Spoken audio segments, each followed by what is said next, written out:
सलाम, नमस्ते, सत श्री अकाल। मैं हूं रजा और आप देख रहे हैं रजाग्राफी का अंतर्राष्ट्रीय प्राइम टाइम शो, यानी दुनिया की तमाम बड़ी खबर आसान भाषा में आपके सामने। प्रोपेगेंडा दिन प्रतिदिन खुल रहा है और भारत का अपमान पूरी दुनिया में हो रहा है, क्योंकि मोदी की विदेश नीति की वजह से सारी जगह एक्सपोज हम हो रहे हैं। सबसे ज्यादा तमाचा अंधभक्तों को पड़ रहा है, जलील हो रहे हैं, रुसवा हो रहे हैं। लेकिन अंधभक्त किन्हें कहते हैं? सब कुछ झेलने के बावजूद जो सिर्फ एक नाम जपता रहे, ओई ओई, इन्हें अंधभक्त कहते हैं। यही सुबह से शाम तक चीख रहे थे कि देख रहे हो मोदी जी का जलवा। मोदी जी ने फोन तक नहीं किया ट्रम्प को, मोदी जी फोन भी नहीं उठाते ट्रम्प का। और अभी मोदी जी का एक बयान है, उन्होंने खुद एक जगह जो है भाषण में बोला है कि अभी मैं कनाडा गया था तो ट्रम्प का मुझे फ़ोन आया। ट्रम्प ने कहा कि मोदी जी आप कनाडा आए हैं तो आप ज़रा अमेरिका होते हुए यहाँ आ जाइए, साथ में खाना खाएंगे, बातें करेंगे। मैंने मना कर दिया दोस्तों, बहुत विनम्रता पूर्वक मना कर दिया। ओ भाई साहब, सीटियां तालियां। शाम होते होते सब कुछ खुल गया, झूठे का झूठ खुल गया। देखिए, ट्रम्प और मोदी दोनों में से झूठ कौन बोल रहा है? यह बोलना मुश्किल है, टक्कर है कांटे की। ट्रम्प कितना बड़ा झूठा है आप सबको पता है। ठीक, अब यहां पर फैक्ट पर आते हैं। जो अमेरिका और भारत के बीच टैरिफ वाला बवाल चल रहा है, जो हमसे अमेरिका ने डील नहीं की, उसकी वजह ये आई, ये अमेरिका के कॉमर्स सेक्रेटरी हैं हॉवर्ड। इन्होंने कहा कि मैंने प्रॉपर मोदी जी की डील, भारत की डील ट्रम्प से करवा दी थी, अब बस मोदी को ट्रम्प को कॉल करना था। लेकिन मोदी जी अनकंफर्टेबल थे, इसलिए मोदी जी ने कॉल नहीं की और यह डील नहीं हुई। अब इसके आगे की सुनिए। अमेरिकी मिनिस्टर्स का कहना यह है कि भारत दूसरे नंबर पे था डील करने वालों में, तो उसको अच्छे रेट में डील मिल जाती। लेकिन चीज तब खराब हुई जब मोदी जी ने फोन नहीं किया, और मोदी जी के बाद मोदी जी ने किया नहीं तो दूसरे देशों ने डील कर ली, उनको अच्छे रेट में डील मिल गई। फिर बाद में मोदी सरकार ने ट्रम्प से बातचीत की और कहा कि हमें डील चाहिए। तो अब जब ये 8वें 9वें नंबर पर आए तो इनको महंगे रेटों में डील हो रही थी, आसान भाषा में बता रहा हूं। और ट्रम्प सरकार ने कह दिया कि देखिए, जब आप दूसरे नंबर पर थे उस वक्त रेट कुछ और थे, आज 8वें नंबर पर आप आए हो तो रेट कुछ और है, तो डील तो इसी रेट में होगी, अब पुराने वाले रेट में नहीं होगी। भारत ने कहा नहीं, हमें वो पुराना रेट चाहिए, जिस पर यह डील नहीं हुई। अब भक्त जन जो पिछले 1 साल से खुशियां मना रहे थे, रौला जमा रहे थे कि अरे डोनाल्ड ट्रम्प का तो फोन नहीं उठाते मोदी जी, अरे मोदी जी तो फोन ही नहीं करते। हजरात, भारत के विदेश मंत्रालय ने ऑफिशियली वीडियो जारी करके बताया कि मोदी जी ने 1 नहीं, 2 नहीं, 3 नहीं, 4 नहीं, 5 नहीं, 6 नहीं, 7 नहीं, 8 बार ट्रम्प से पिछले 1 साल में भारत के माननीय प्रधानमंत्री मोदी जी की बात हुई। यहां पर जितने भी अंधभक्त हैं उनके मुंह पर तमाचा पड़ गया। और दोस्तों, अभी 4 दिन पहले ट्रम्प ने कहा था कि मुझे मोदी का फोन आया और मोदी ने कहा कि मैं I come to see you sir, क्या मैं आपको देखने आ सकता हूं? हजरात, खुल गया ये भी कि हाँ मोदी जी ने फोन किया है। तो दोस्तों, मिट्टी का शेर पालने का यही रिजल्ट होता है। सारा भौकालपन विपक्ष की पार्टियों पर, सारी दादागिरी, सारी ताकत अपने ही देश के अल्पसंख्यकों को दिखानी है। लेकिन विदेश में हमारा क्या बज रहा है, डंका बज रहा है या कुछ और बज रहा है, आप खुद देख रहे हैं। अब यहां पर अपने सच्चे देशभक्तों को मैं देश के गद्दारों का कुछ मंजर याद दिलाऊंगा।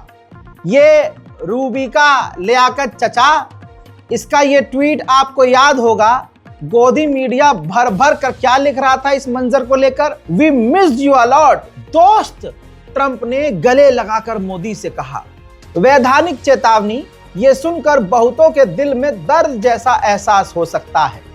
हजरात, ये मोदी का जूता चाटने वाली, क्योंकि इसको पता है मुसलमान होकर एक बड़ी एंकर के पद पर रहना तभी मुमकिन है जब ये हिंदुओं से ज्यादा गला फाड़कर मोदी मोदी मोदी मोदी करे, और वो करती आई है बेचारी, और आज भी कर रही है। गोदी मीडिया की अंजना ओम मोदी, मतलब अंजना ओम कश्यप को आपने सुना होगा उस वक्त जब ये मोदी और ट्रंप की दोस्ती का बगान करती थी, तो इनका टाइटल ये था कि ट्रंप और मोदी जब मिलते हैं तो बिजली कड़कती है। सब आपको याद होगा। यही करना है भारतवासियों को, इन दोगले दलालों को भूलना नहीं है। आज अर्नब गोस्वामी अगर 4 दिन जेन्युइन पत्रकारिता कर देता है तो पिछले 10 सालों से उसने जो दंगे करवाए, उसने जो मुसलमान, दलित और ईसाइयों के खिलाफ नफरत फैलाई और खूब जो चाटा है मोदी जी का जूता, भाजपा का जूता, ये भूल नहीं जाना चाहिए। मैं आपको ये भी नहीं भूलने दूंगा एक खास धर्म के, एक खास समुदाय के लोग जो मोदी के दीवाने थे। भाई, चुनाव अमेरिका में होने वाला था, प्रचार यहां पर कर रहे थे, ट्रंप के फोटो पर तिलक लगा रहे थे, माला चढ़ा रहे थे, आरती उतार रहे थे। ये हिंदुत्व का, ये हमारे सनातन का अपमान हुआ कि नहीं हुआ? आज मैं तमाम उन गंदे लोगों से पूछना चाहता हूं, वीडियो देखिए, ये है तुम्हारी असलियत, ये करते थे तुम।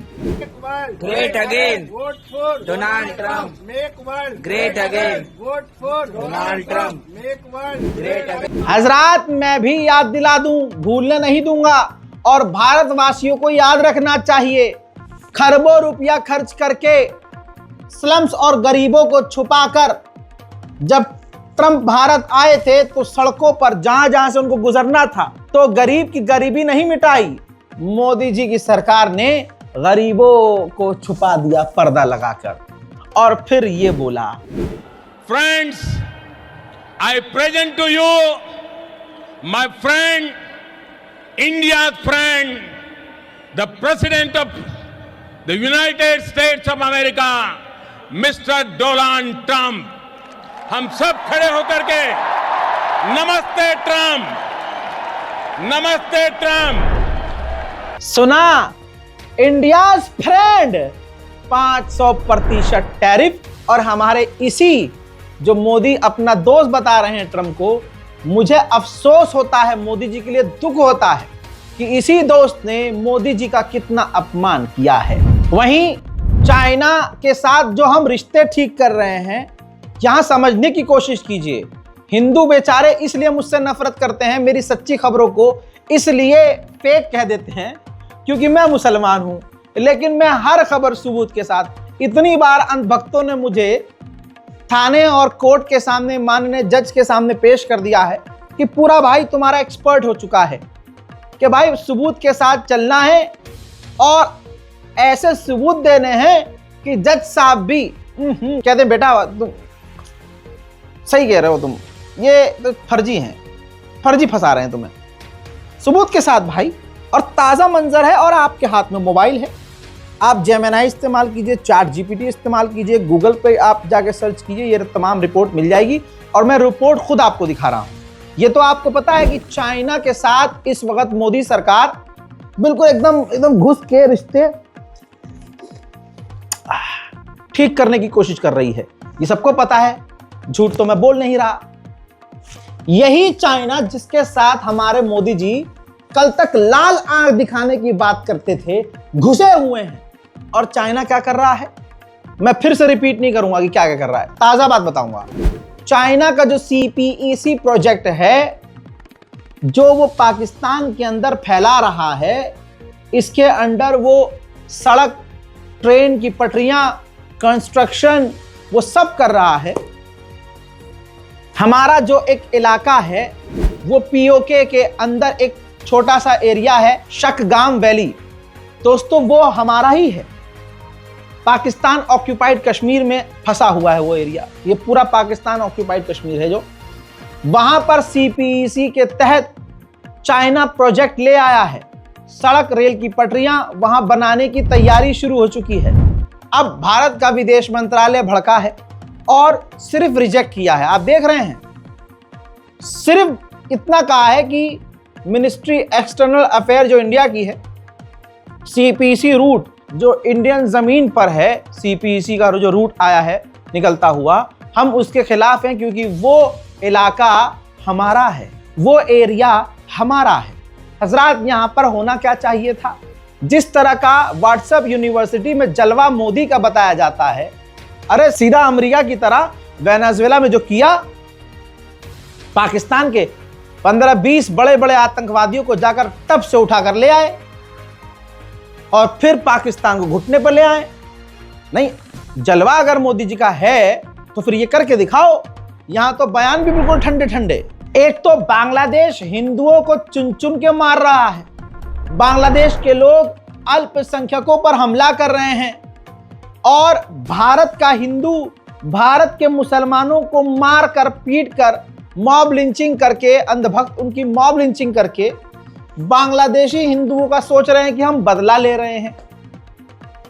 कमाल यह है कि भाई बांग्लादेश का हिंदू इनको अपना लगता है और अपने देश का मुसलमान इनको पाकिस्तानी लगता है। क्या कह रहा हूं मैं, समझो।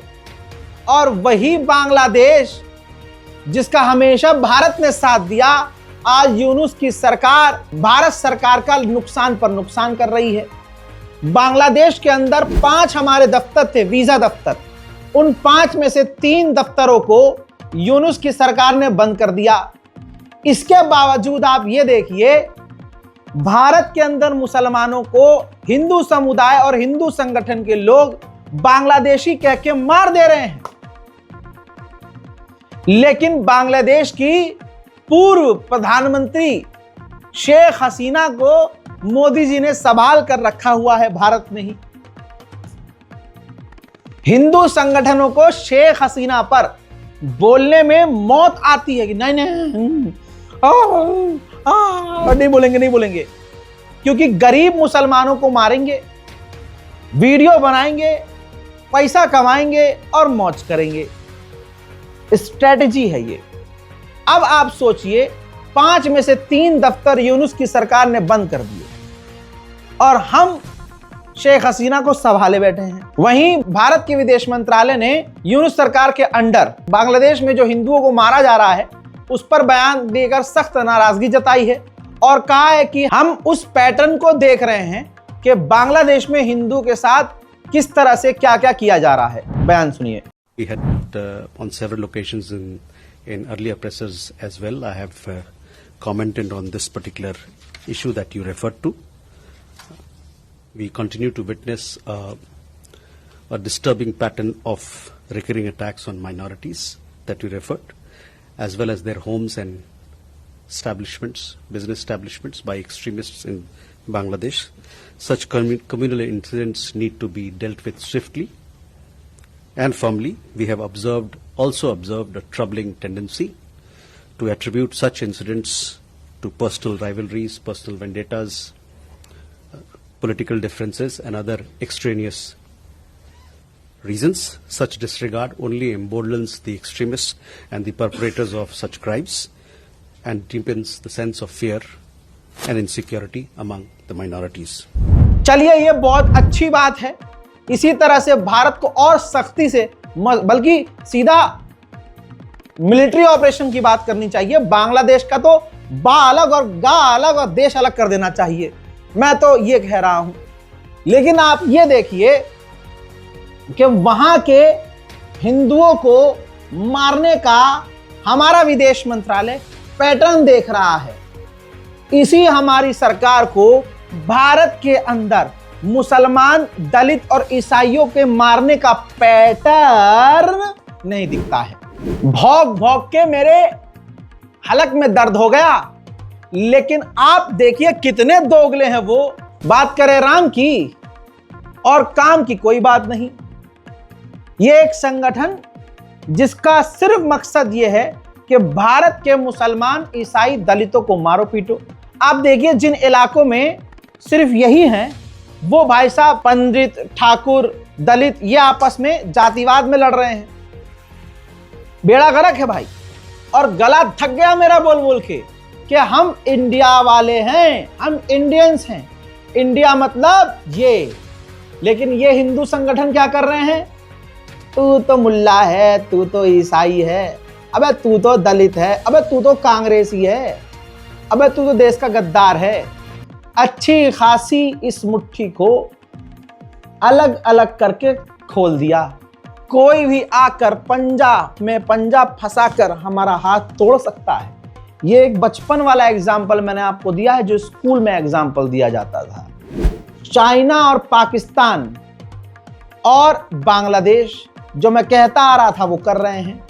पाकिस्तान चाइना से बात कर रहा है। चाइना पहले से ही अंदर भारत के खिलाफ जहरीला है, आपको मालूम है। तो बांग्लादेश भी अब इस ग्रुप में मिल गया है। मास्टरमाइंड है पाकिस्तान। तो भारत के खिलाफ ये तीनों ने तिगड़ी बना ली है। किसने? पाकिस्तान और चाइना और बांग्लादेश ने। अब ये भारत के लिए खतरा है कि नहीं? याद होगा ना आपको, JF-17 बांग्लादेश को भी देने की तैयारी में पाकिस्तान है। चाइना से मैं क्या ही कहूं कि चाइना के पास कैसे हथियार हैं। पाकिस्तान के पास भी परमाणु है और अच्छे खासे हथियार हैं। उसको सप्लाई देने वाला चाइना है। ऐसे में हमारी विदेश मंत्रालय का देखिए खेल, विदेश नीति देखिए, उसी चाइना के साथ हम रिश्ते ठीक कर रहे हैं। किसी व्यक्ति ने सोशल मीडिया पर लिखा था, मेरी नजर पड़ गई थी, बात बिल्कुल हकीकत है। आज मोदी सरकार की विदेश नीति यह है कि जब अमेरिका लात मारे तो चाइना के पास भागो, चाइना लात मारे तो अमेरिका के पास भागो। यह है मोदी सरकार। मैंने ब्रिक्स की जानकारी दी थी कि ब्रिक्स नेवल जो है ड्रिल करने वाला है।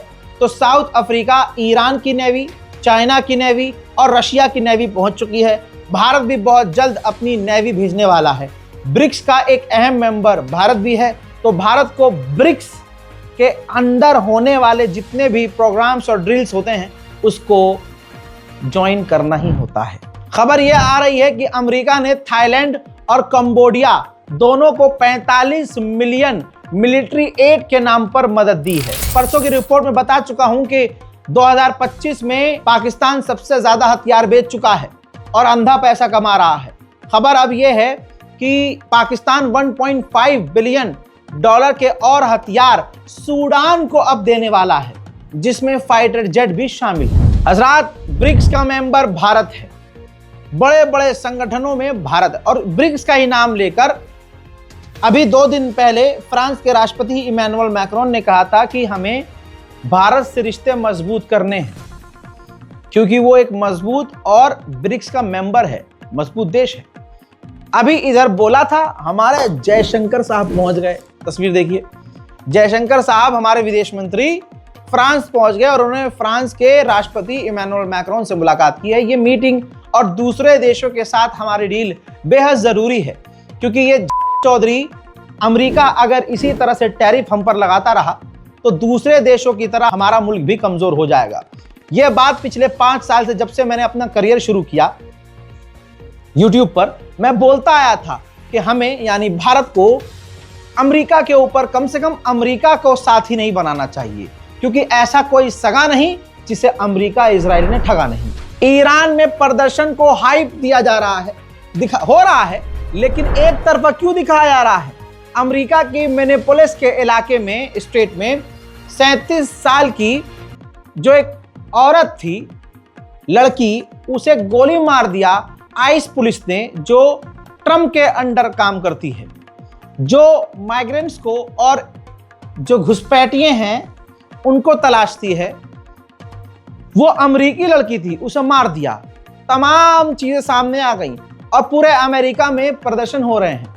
तो अब मिनेपोलिस के उस शहर के मेयर ने कहा है कि हमने स्टेट वाइज इन्वेस्टिगेशन शुरू कर दी है आइस के खिलाफ। अब America, Germany, France, Britain, Iran का प्रदर्शन दिखा रहे हैं। ये देखिए ईरान में क्या हो रहा है। अरे अमेरिका ने खुद, ट्रम्प के पुलिस ने खुद एक अमेरिकी ही महिला, व्हाइट महिला को सर में गोली मारकर कत्ल कर दिया।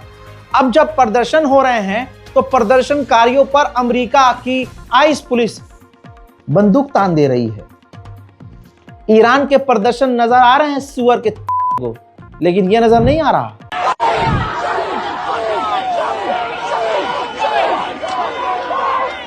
Oh shit, he's got his gun. He pulled out his fucking... America के अंदर 37 साल की उस गुड नाम की महिला को जो मारा गया, जैसा ईरान में प्रदर्शन है वैसे ही मंजर अब अमेरिका से आ रहे हैं।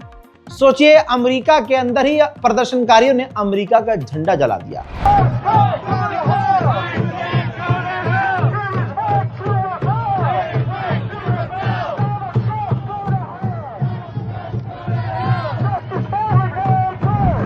खास संगठन और खास समुदाय के लोग जो मुसलमानों को गालियां बकते हैं, इस्लाम को गाली बकते हैं, इन्हीं के छोटे भाई, इन्हीं के बड़े भाई जब विदेश में जाते हैं तो कमसिन और उम्र में बहुत छोटी छोटी बच्चियों के साथ ऑनलाइन सेटिंगबाजी करते हैं, पटाने की, उनसे मिलने की कोशिश करते हैं, क्योंकि यहाँ उन्होंने बचपन से अंग्रेज़ों को सिर्फ एक छोटी सी स्क्रीन में बिना कपड़ों के देखा है, उन गंदी फिल्मों में। तो ये जब गंदी मानसिकता के लोग बाहर जाते हैं तो वहाँ भी ये काम करते हैं।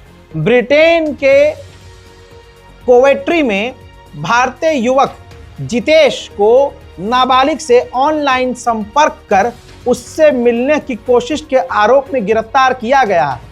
रोते रोते सनातनी, बिलखते हुए ये हिंदू हाथ जोड़कर बार बार माफी मांग रहा है। फर्क देखिए, विदेश में रहने वाला भारतीय मूल का ममदानी डंका बजा रहा है और जितेश हाथ जोड़कर माफी मांग रहा है, और इसी की जाति और इसी के धर्म के लोग भारत में मुसलमानों को गंदा बताते हैं। देखिए, She said it in a fluke Because you wanted to bring her back to your dorm room, didn't you? No, I didn't. Yes, you did. I swear to God I didn't. It's pointless lying. The police will download your phone and they will get everything back. You also messaged me first. As soon as I said I was 14, your reply was too big for you, and then you instigated a conversation. I didn't know it was illegal to talk to. I'm really very sorry for that. I'm really very sorry for everything. Unfortunately, sorry isn't going to cut it, mate. Enjoy, bro. Enjoy. Fucking hell, bro. Enjoy. These people are spoiling our name. They enjoy. The immigrations are good, man. All your friends in here know what you are. Everybody. Everybody knows you're a paedophile, you touch children. 100%. Can I record him? Come here a second. यहां रुक जाइए, अब मैं आपको एक मंजर दिखाऊंगा। ये ईरान के अंदर हो रहा प्रोटेस्ट नहीं है, ये अमेरिका के अंदर जो प्रदर्शन हो रहा है उसकी ताजा तस्वीर है, जिसको छुपाया जा रहा है। औकात ये है अमेरिका की, और जो ईरान में जो हो रहा है वो प्रोपेगेंडा है। Who has the power? One more time. Who has the power? Have the power. What kind of power? People power. All right. इधर भारत के मुसलमानों के खिलाफ गंदा एजेंडा, प्रोपेगेंडा चलाया जा रहा है। एक खास समुदाय के लोग, स्पेशली यूट्यूब का आप कांड देखिए, यूट्यूब की कितनी बड़ी गलती है कि वो हिंदू संगठन जो कल तक, जिसके लोग गौ रक्षा दल वाले, हिंदू रक्षा दल वाले, ये सब जितने भी दंगाई हैं, आप देखिए दक्ष चौधरी जैसे जो कल तक टिकटॉक पे नाचा करते थे, अभिषेक ठाकुर जो पैगंबर इस्लाम को माँ बहन की गाली बकता है, मुसलमानों को कत्ल करने की बात करता है। हद ये हो गई है कि अब ये वीडियो बना रहे हैं, पूरा गाना बनाया गया है और इस गाने के अंदर हिंसा दिखाई गई है, हथियार दिखाया गया है, मुसलमानों को गोली मारते हुए दिखाया गया है। और आप सोचिए, YouTube इस कम्युनल वीडियो को, कम्युनल सॉन्ग को, जिसमें देखिए कत्ल करते हुए, मुसलमान के सीने पर गोली मारते हुए प्रॉपर वीडियो बनाया गया है, सॉन्ग बनाया गया है। YouTube ने इसको डिलीट नहीं किया गया है। ये पूरा का पूरा सॉन्ग सिर्फ और सिर्फ मुसलमानों के कत्ल के लिए, मुसलमानों के खिलाफ, मुसलमानों के नरसंहार के लिए बनाया गया है। YouTube इसको अलाउ कर रहा है और मुसलमान तो खुद ही मुर्दा है। खुद मुसलमान मुर्दा है भाई। अब बताइए, कोई एक मुसलमान मुझे दिखा दे वो YouTube पर जाए, इस वीडियो को जाकर रिपोर्ट करे। कोई नहीं करेगा भाई रिपोर्ट।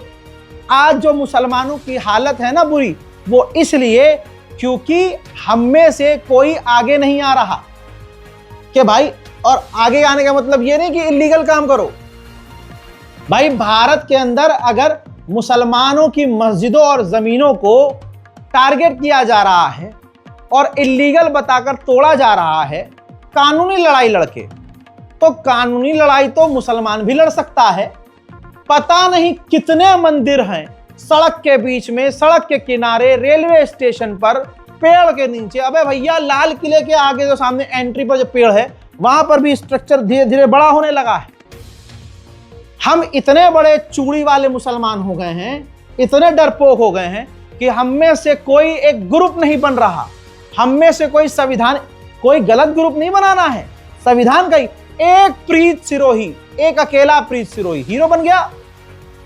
वो पिछले कई साल से अकेला बंदा लगा हुआ है, फंड रेज करता है, हिंदू उसे पैसा देते हैं, घर चलता है, वो पैसा वो अपने केस वेस में भी लगाता है और चुन चुन कर मुसलमानों की मस्जिदों को टारगेट करता है। फिर जब मस्जिद के आसपास अतिक्रमण के नाम पर जो भी चीज तोड़ दी जाती है उसका वीडियो बनाता है। वीडियो बनाकर फिर मुसलमानों को भड़काता है कि देखा, जो मैंने कहा था वो मैंने कर दिया, मुल्लो ये भी कर देंगे और वो भी कर देंगे। देखिए, लिखता है कि ये ताकत है आपकी। अवैध मस्जिद मामले में हाईकोर्ट ने NHAI को नोटिस जारी किया, धन्यवाद टीम। भाई, इसके पोस्ट जाकर देखिए, ये कह रहा है ये तो शुरुआत है, अभी सैकड़ों हजारों मस्जिद हैं और इतने मुसलमानों में कोई एक मर्द की औलाद नहीं ऐसा कि भैया हम आगे बढ़ रहे हैं। जैसा ये कर रहा है सेम, संविधान का अधिकार तो हमें भी है भाई, संवैधानिक अधिकार हमें भी है। यह हमारी 50 मस्जिद अगर गिरा रहा है और खुशियां मना रहा है, हमारे जले पर नमक छिड़क रहा है और पूरा भड़काने की कोशिश कर रहा है, अगर वही गुस्सा हम संविधान के दायरे में इस्तेमाल करें, ये 50 मस्जिद गिरा रहा है, कितने मंदिर होंगे अवैध? है कोई माइकल लाल आगे आया कि भाई हम एक टीम बनाते हैं, हम भी जैसे ये काम कर रहे हैं ना, हमारे बड़े हैं ना ये, तो इन्हीं के नक्शे कदम पर हम भी चल लेते हैं। एक आध कार्रवाई अगर हमारे तरफ से हो गई, सब जैसे ये कर रहे हैं कोर्ट के आदेश से, फिर देखो इनका किया हुआ इन पे ही भारी पड़ जाएगा। फिर इनको पता चलेगा कि देश में हिंदू मुसलमान करने पर होता है। भारतीय जनता पार्टी ने कितने मंदिर गिरा दिए, उसमें ये कुछ नहीं बोल पाए। RSS ने, भाई उनको चाहिए थी पार्किंग दिल्ली में, तो मंदिर ही गिरा दिया। वो तमाम चीजें आई हैं ना सामने। लेकिन दिक्कत ये तो भाई अपनी कौम के शेर बनेंगे ही, क्योंकि जब हम मुर्दा हैं, अरे वो जाहिल पढ़ा लिखा तक नहीं है, उसने FIR कराकर, एक जो मामला था नहीं उसको मामला बनाकर, अवैध बताकर, शोर मचाकर हीरो बन गया मस्जिदें गिरवाकर। हमारे मुसलमान कहां हैं? हमारे मुसलमान संविधान का इस्तेमाल क्यों नहीं कर पा रहे? अब वहां जो दिल्ली 6 में मस्जिद का रात को 2 बजे बिल्डोजर आ गया, बिल्डोजर आ गया, बिल्डोजर आ गया, हुआ क्या? फरहान यहिया साहब ने हिंदुस्तान लाइव ने पहले कह दिया था कि मस्जिद का हिस्सा नहीं तोड़ा जाएगा, मस्जिद के आसपास के एनक्रोचमेंट को तोड़ा जाएगा। फरहान यहिया ने ही कई दिन पहले दिखा दिया था कि उसी मस्जिद के पीछे पास में ही मंदिर भी है और मंदिर के आसपास उसका कंस्ट्रक्शन भी है इलीगल। तो इलीगल यहां दिख रहा है, वहां क्यों नहीं दिख रहा? यहां पर मुसलमान नौजवान जहां गुस्सा और गर्मी नहीं दिखानी चाहिए थी, वहां गुस्सा और गर्मी दिखाई। बहुत सारे इन्फ्लुएंसर हैं भाई, उन्होंने बेचारों ने आके बोल दिया कि भाई वहां मस्जिद, अफवाह फैल गई ना कि भाई मस्जिद, जब 20 बिल्डोजर रात को आ रहे हैं तो मुसलमान तो डरेगा, क्योंकि मस्जिदें निशाने पर हैं। प्रीत सिरोही साहब कह रहा है मैंने मस्जिदें गिरवाई हैं और आगे गिरवाऊंगा। और हर जगह मस्जिदों पर बिल्डोजर चल ही रहा है। मुसलमान निशाने पर है ना, तो मुसलमान को तो यही लगेगा कि भाई मस्जिद तोड़ देंगे। डर था उनके अंदर। आधी रात को क्यों आए हो बिल्डोजर चलाने भाई? ये सोचकर जिसने भी उस दिन फैज इलाही के बारे में वीडियो बनाया, पोस्ट किया, उसमें ज्यादातर उनके हाथ ये सबूत लगा कि बोलने वालों ने ये बोल दिया कि मस्जिद पर बिल्डोजर चल गया, जबकि ये मस्जिद पर बिल्डोजर नहीं चला था। बस इतना बोलना और पूरी तरह से फंस जाना। जो बेचारे कौम के लिए बोलने वाले थे, एक तरफ से सब नप गए। और इसमें बड़ा हाथ हिंदू संगठनों का था। पहले से ही जो यूट्यूबर्स और इन्फ्लुएंसर्स इनके निशाने पर थे, इन्होंने पहले से लिस्ट तैयार कर रखी थी, वो उठाकर मीडिया वालों को दे दी, पुलिस वालों को दे दी, हो गया काम। हमारे यहां लोग दिमाग से नहीं चलते, वो पूरी प्लानिंग और स्ट्रेटजी से चल रहे हैं, इसलिए उनकी जीत हो रही है और हमारी हाथ हो रही है। मैं कितनी बार कहता आया हूं कि भाई असंवैधानिक काम मत करो, संविधान पर भरोसा रखो। पूरी दुनिया में सबसे अच्छा संविधान हमारा है, उसका लोग गलत इस्तेमाल भी कर रहे हैं, आप सही इस्तेमाल करो। संविधान, इंसाफ मुसलमान को लेट मिलता है, लेकिन मिलता है भाई। जिनको लग रहा है कि हम राजा हैं और अब हम राजा ही रहेंगे, भाई सरकार तो आती जाती रहती है। बड़े अटल बिहारी वाजपेयी माननीय मरहूम कह गए कि भाई सरकार आती जाती रहती है, कितने नेता आए और गए, लेकिन संविधान हमारा तब भी था, आज भी है, तो उसका सही इस्तेमाल करना चाहिए। अब बहुत सारे मुसलमानों को मैंने देखा वहीं दिल्ली, भाई ये जो माइक लेके यूट्यूबर्स घूम रहे होते हैं ना, न्यूज वाले, मुसलमान चूरन है।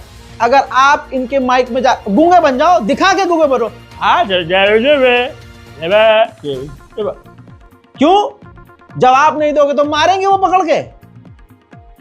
कानून नहीं है क्या? वो पुलिस वाले हैं कि नहीं? तो जवाब देना ही पड़ेगा। क्राइम ब्रांच वाले हैं कि माइक मुंह में लगा दे तो बोलना ही नहीं है। उन्हें भगाओ भाई, चलो चलो चलो, बदतमीजी भी नहीं करनी, चलो।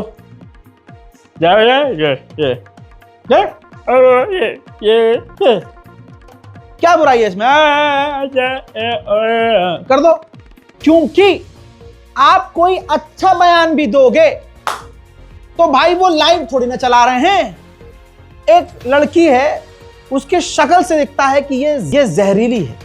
पता नहीं इसको किस मुल्ले ने धोखा दिया है कि उसकी खुन्नस ये माइक से मुंह मुसलमान माइक घुसा देती है। आप क्या कहेंगे? आप क्या कहेंगे? ये सही था, गलत था? संविधान ऊपर या इस्लाम ऊपर हैं? मस्जिद कहां तोड़ी? अब बेचारे जो सीधे साधे मुसलमान, जो बेचारे पढ़े लिखे भी नहीं, उनके मुंह में माइक, अरे भैया क्यों? और वो आगे से चूरन जवाब भी दे रहे हैं, छोटे छोटे बच्चों के मुंह में माइक। अब वो बच्चा, वो भी जो उसके समझ में आ रहा है बोल रहा है। ये अपने दफ्तर में जाकर जो बात अच्छी बोली होगी मुसलमान युवकों ने या किसी मुसलमान व्यक्ति ने, वो काट दिया जाता है। जो मुसलमान ने आड़ी टेढ़ी बात करी होती है ना सरकार के खिलाफ, भाई वो हाईलाइट करके बैकग्राउंड में टांग डंग डंग डंग डंग डंग। मैं आपको समझाने की कोशिश कर रहा हूं, ये ऐसे आप कर रहे हैं। मैंने 2 साल पहले कह दिया था कि गोदी मीडिया अब तो बहुत दूर की चीज हो गई। अब गोदी यूट्यूबर्स हैं, मोदी इन्फ्लुएंसर्स हैं, आपके बीच में आप कहो के आएंगे बड़े प्यार से, आपसे कुछ उगलवाएंगे, वहां जाकर कुछ एडिट करेंगे, दिखाएंगे आपके खिलाफ जहर। ये समझती ही नहीं हमारी कौम, समझो। आइए अब यूक्रेन और रूस का जान लेते हैं। डोनाल्ड ट्रंप ने फॉक्स न्यूज पर इंटरव्यू देते हुए कहा कि $350 बिलियन पुराने राष्ट्रपति ने, बाइडेन ने यूक्रेन को दिए, लेकिन बदले में क्या मिला? कुछ नहीं, जीरो। मैंने यूक्रेन से डील की है, मैं जो कुछ भी दे रहा हूं बदले में हम यूक्रेन का रेयर अर्थ मिनरल लेंगे। कल मैंने दिखाया था कि रूस ने अपनी ऑस्ट्रेनिक मिसाइल दाग दी, बिल्कुल बॉर्डर के, मतलब 1500 किलोमीटर अंदर यूक्रेन के, वो भी पिछले बॉर्डर की तरफ, जो पोलैंड लगता है बिल्कुल करीब। जब मिसाइल गिरी तो पोलैंड की धरती भी हिल गई थी। अब हवा निकल गई यूक्रेन की। यूक्रेन के विदेश मंत्री ने कहा है, हमने इमरजेंसी मीटिंग बुलाई है यूएन की, क्योंकि रूस ने ओशनिक मिसाइल दागी है और जिस गहराई से दागी है पूरे यूरोप के लिए खतरा है। यानी अगर रशिया के अंदर घुस कर, ऐसा नहीं है हजार किलोमीटर अंदर ये भी ड्रोन दाग रहा है, तो रशिया के अंदर अगर हमला होता है तो बहुत बढ़िया है। और अगर रशिया पलटकर जरा सा हमला ज्यादा बड़ा कर देता है, हालांकि कल वाला बहुत ज्यादा बड़ा था, तो रोने लगते हैं यूएन की मीटिंग, यूएन। हजरात, रूस खतरनाक हमले यूक्रेन की राजधानी पर कर रहा है, कीव पे, है ना। तो कीव के अंदर जो कतर की एम्बेसी थी वो भी डैमेज हो गई है।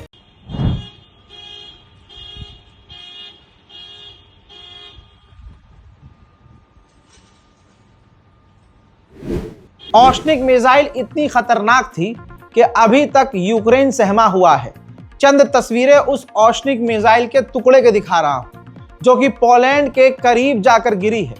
हजरात, जब ये मिसाइल गिरी थी तो आसमान से कई सारी बिजलियां नीचे गिरती हुई दिख रही थी। ऐसा लग रहा था कि न जाने क्या हो गया हो।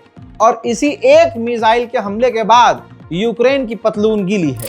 ऐसे ही फिर से कुछ वक्त पहले, अभी कुछ टाइम निकला है, अभी लवीव के इलाके में, यूक्रेन के लवीव के इलाके में जब रशिया की मिसाइल जाकर गिरी हैं तो इतनी खतरनाक तरीके से गिरी हैं कि पूरा लवीव का इलाका अंधेरे में छा गया, बत्ती गुल।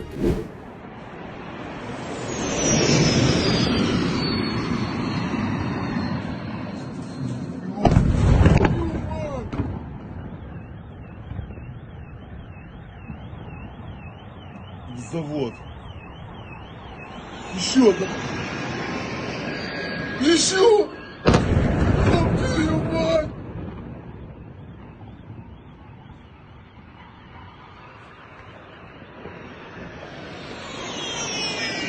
Еще! Ёб твою мать!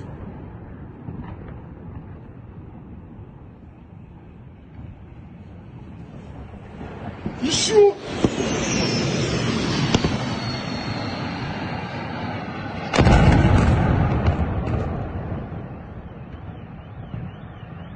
Ребята, у нас во Львове что-то въебало сейчас очень сильно посреди Козарева. Блин, Зеленский, давай, сдавайся. Надо Путину всю страну отдать. Мы хотим... अब दोस्तों इटली की फट गई एकदम। भाई कौन रशिया से भिड़ेगा। इटली की प्रधानमंत्री मेलोनी, उन्होंने बहुत क्लियर कट बयान दिया, कहा कि अब वक्त आ गया है, यूरोप को रशिया से बात करनी चाहिए, यानी बातचीत के जरिए मामला हल करना चाहिए। इन्होंने ये भी क्लियर कर दिया खुल्लम खुल्ला कि इटली की फौज हम यूक्रेन में तैनात नहीं करेंगे। वहीं ब्रिटेन के डिफेंस चीफ पहुंच गए यूक्रेन, ज़ेलेंस्की से मुलाकात की और वहीं खड़े होकर उसी मीटिंग में बयान दिया कि व्लादिमीर पुतिन यानी रशिया जंग बढ़ाने का काम कर रहे हैं। यूरोपीय यूनियन के चीफ ने कहा है कि जो रूस ने ओशनिक खतरनाक मिसाइल पोलैंड के करीब दाग दी है, ये रूस ने अमेरिका और यूरोप को डराने के लिए दागी है। वहीं रशिया दिन हो या रात शाहिद ड्रोन का भरपूर इस्तेमाल करके यूक्रेन को नुकसान पहुंचा रहा है।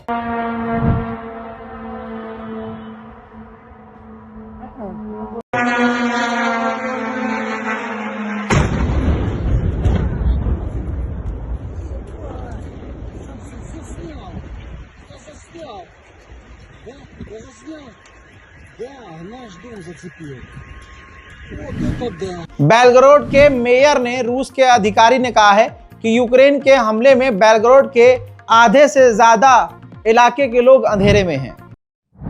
По результатам ночного обстрела противника Белгородской области по инженерной инфраструктуре на сегодня на 6 часов утра у нас без электроэнергии 556 тысяч человек в 6 муниципальных образованиях, без тепла почти такое же количество. В первую очередь. उधर मेरे दोस्तों, नॉर्थ कोरिया के किम जोंग उन पूरी तरह से बिछ गए हैं रूस के आगे।